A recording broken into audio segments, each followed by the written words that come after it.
High friend, welcome to our channel Ian tech solution. তো friend, আমরা যারা ফেসবুকের অ্যাকাউন্ট ব্যবহার করে থাকি আমাদের সাথে একটা সমস্যা বারবারই হয়ে থাকে। সেটা হলো আমাদের যে প্রোফাইল পিকচার আমরা সেট করে রাখি সেই প্রোফাইল পিকচারটা আননোন পারসন আমাদের অজান্তেই সেটাকে সেভ করে নেয় মোবাইলের মধ্যে, অথবা স্ক্রিনশট দিয়ে মোবাইলে রেখে দেয়। তো এটা মেয়েদের সাথে বেশি হয়, তবে ছেলেদের সাথেও হয়, তুলনামূলকভাবে কম হয়, মেয়েদের সাথে বেশিই হয়। এবং এই সমস্যাটার জন্য পরবর্তীকালে কিন্তু আমাদের প্রাইভেসি নিয়ে বড় ধরনের সমস্যাও হতে পারে।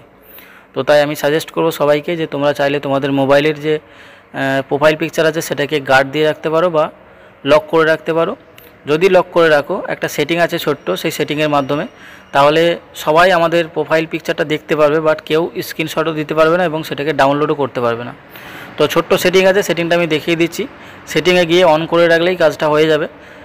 তো সেটিংটা দেখানোর জন্য আমাদেরকে প্রোফাইলে যেতে হবে। ডান দিকের ওপরে যেই আমার ছবিটা আছে এটাতে টাচ করলাম, টাচ করার পর আমার নামের উপর আরেকবার টাচ করলাম। টাচ করার সঙ্গে সঙ্গে দেখুন এখানে প্রোফাইল পিকচারটা আমার আছে। আমি এটাকে একবার বড় করে দেখিয়ে দিচ্ছি। এটা হচ্ছে আমার প্রোফাইল পিকচার।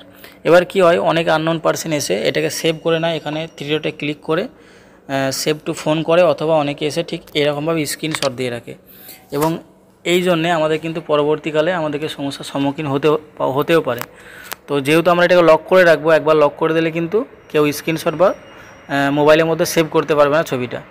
তো এই কাজটা করার জন্য আমাদেরকে কি করতে হবে, জাস্ট এখানে ছবির নিচে যে ক্যামেরার মতো চিহ্ন আছে এটাতে টাচ করতে হবে। টাচ করার পরে নিচের দিকে দেখুন, এখানে নিচের থেকে 2 নম্বর অপশানটা turn on profile picture guard, এই অপশানটাতে একবার টাচ করতে হবে।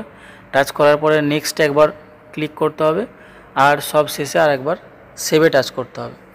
সেভে টাচ করার সঙ্গে সঙ্গে দেখুন আমাদের কাজটা হয়ে গেছে। এবার আমাদের প্রোফাইল পিকচারটা গার্ড হয়ে গেছে, কেউ এই প্রোফাইল পিকচারটাকে না স্ক্রিনশট করতে পারবে, না তো এটাকে মোবাইলে সেভ করে রাখতে পারবে। তো এবার দ্বিতীয় পদ্ধতির মানে হলো যে আমার এই প্রোফাইলটাকে আমি লক করে রাখবো। ঠিক আছে, প্রোফাইলটা লক করার জন্য ডান দিকের ওপরে সেম একই জায়গাতে আমাদেরকে ক্লিক করতে হবে ছবিটার উপরে, তারপরে নামের উপর ক্লিক করতে হবে। এবারে এডিট প্রোফাইলের পাশে যে 3টে ডট আছে এই 3 ডটে ক্লিক করতে হবে। ক্লিক করার পর দেখুন এখানে অনেক অপশান আছে, এইগুলোর মধ্যে থেকে আমাদেরকে এই লক প্রোফাইল অপশানের মধ্যে ক্লিক করতে হবে।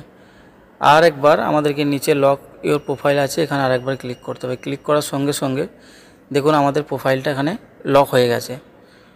ওকে করে দিলাম। এখানে লেখা আছে ইউ লকড ইওর প্রোফাইল, মানে প্রোফাইলটা লক হয়ে আছে।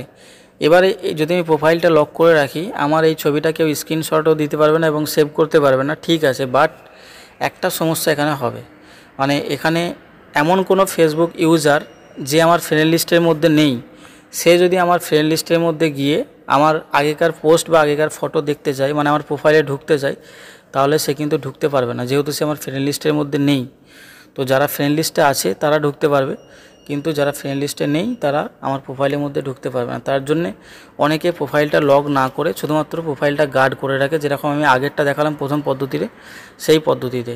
তো আপনারা চাইলে প্রোফাইলটা লকও করে রাখতে পারেন, লক করলেও একই কাজ হবে, এবং যদি প্রোফাইলটা গার্ডও করে রাখেন সেই একই কাজ হবে। তো সেটিংটা যদি ভালো লাগে অবশ্যই ভিডিওটা লাইক করবে, এবং এই ধরনের ভিডিও পাওয়ার জন্য অবশ্যই চ্যানেলটা সাবস্ক্রাইব করে রাখবে।